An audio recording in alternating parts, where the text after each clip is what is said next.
Hello ladies and gentlemen, Spirit of the Law here. Today we're going to be talking about chemistry. Now, I don't mean NMR spectroscopy and balancing equations, I mean the Age of Empires 2 technology, back in the day when chemistry was basically alchemists trying to turn metals into gold. As it turns out, even now with all of our technology, we've only mastered the ability to turn gold into lead. It just takes a few years. Guys, you messed up. It's supposed to go the other way. You know what? Don't worry about it. Just keep doing what you're doing. Unfortunately, the Age of Empires technology doesn't turn stone into gold, which would have been pretty awesome, and instead it gives an attack bonus to ranged units and allows you to create the gunpowder units. As always, there's a bit more to it than that though, including situations where it's better not to get it. Let's check it out.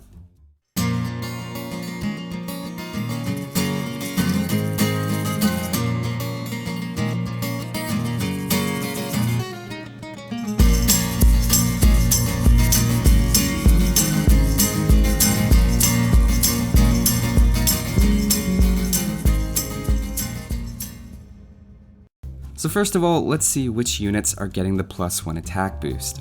It's easy to see through a bit of testing that the units affected are the archers, the skirmishers, cavalry archers, slingers, galleons, scorpions, mangonels, onagers, and trebuchets. So quite a few units. The notable ones that aren't affected are the villagers when hunting animals, hand cannoneers, janissaries, organ guns, conquistadors, bombard cannons, mamluks, fire ships, turtle ships, and of course the cobra car.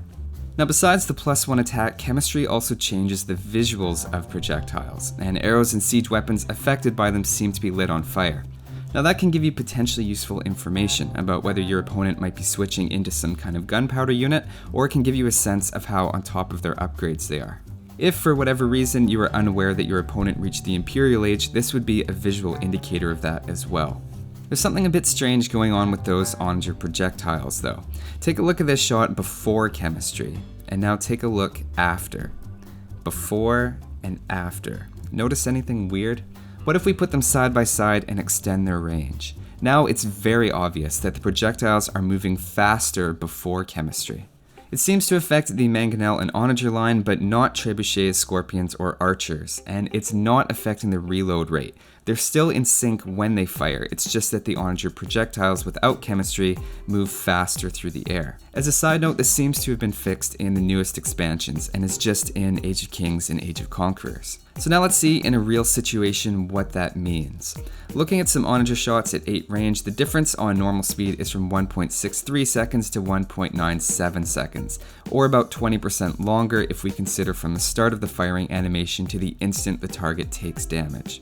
Next, I played around with some crossbow splits at different lengths, having 2 onagers, one with chemistry and one without, and having them fire, and then the groups of 8 crossbows split at the same time. Obviously, if you split very early, then there's only a tiny amount of splash damage difference, and if you split very late or not at all, you take more damage from the chemistry onager thanks to its +1 attack. At just the right point though, splitting when the non-chemistry shot is between 2 to 4 tiles away, there's a moment right at the top of the fire arc that if you split right then, the units take significantly more damage from the onager without chemistry research, because they don't have time to move out of the way of its faster firing shot.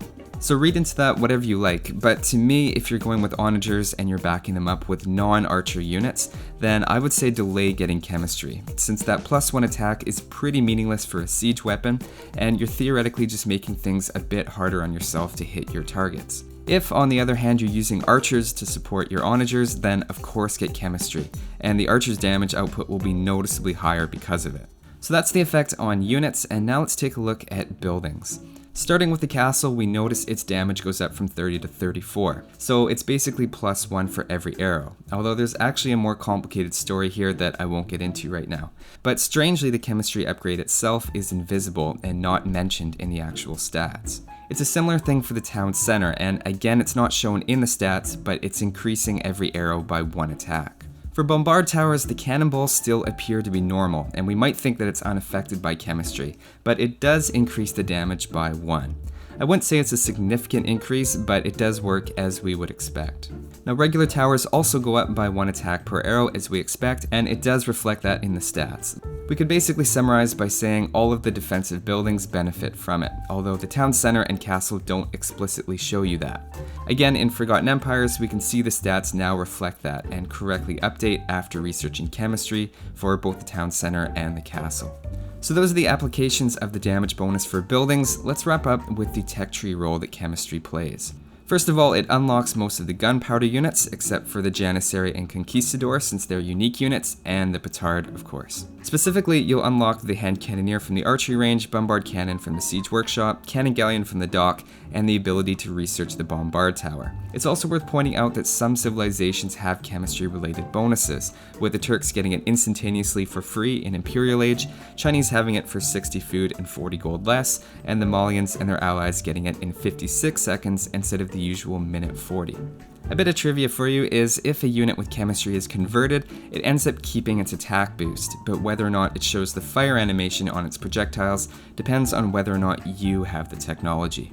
So that's chemistry in a nutshell. One last point I want to make about it is that it costs the same as Bracer, but doesn't add the +1 range. So if you're getting it to boost your archers, make sure you prioritize Bracer first.